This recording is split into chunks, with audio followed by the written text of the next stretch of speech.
OCD in children, how do you tackle it in 3 steps?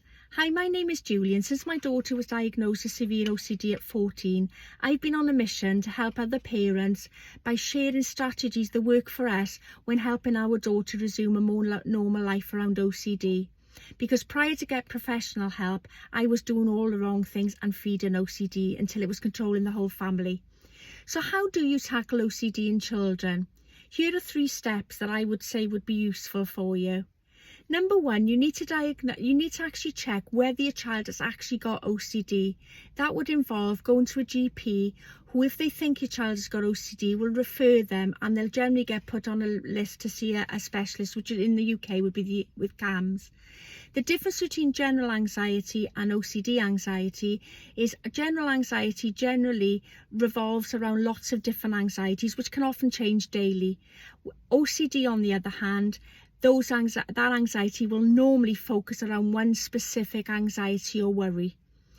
The other difference is that whereas children with anxiety, general anxiety and OCD can both suffer intrusive thoughts, which is the obsessions bit, they can both carry out compulsions, which is the C bit of OCD. It's the D bit that makes it different, and that's the disorder bit, and that's where these thoughts with a child with OCD become trapped and they go round and round in the brain. So whereas a child with general anxiety will release that intrusive thought and carry on with their life as normal, sadly for a child with OCD, that thought will become trapped and it will involve them doing these compulsions over and over and over again, either mental ones or physical ones. So that's point 1. You need to first of all establish whether they have actually got OCD, and if you feel they have, I say go to a doctor, get it diagnosed, and then they'll put you on a waiting list to speak to a professional. Now, these waiting lists sadly can be very slow at the moment, so what can you do in the meantime to tackle OCD? Well, there are a few things you can do. You can research online. There are some brilliant websites on there that offer lots of free advice on how to help and support your child with OCD. There are some great posts on social media. Just look under hashtags with OCD. It can be hashtag OCD awareness, OCD recovery, OCD therapy, OCD problems, OCD life, OCD support.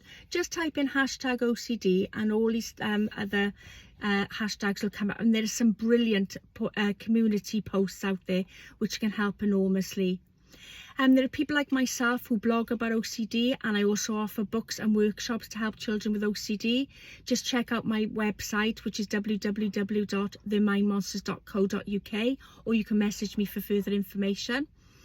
So you get diagnosed. The second step then is to actually carry out what we call exposure and response prevention therapy. This is classed as the gold standard treatment for OCD in children, and it involves exposing your child to their greatest fear in tiny steps without actually carrying out compulsions afterwards.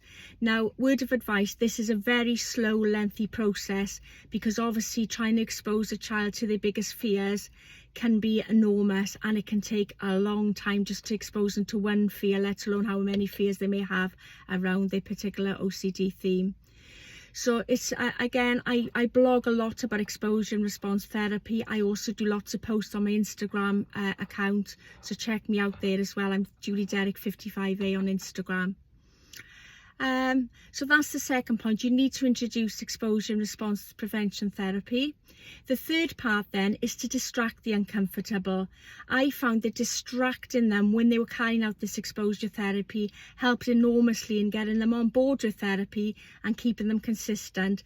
Distraction methods I tried was going out in the car for a ride, going to the coast, having a coffee, playing a board game.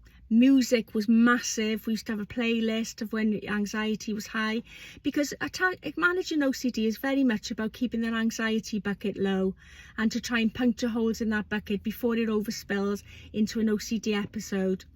Alright, so that's the steps really. You need to first of all get it diagnosed to find out it is OCD. Step 2 is to tackle it via exposure therapy.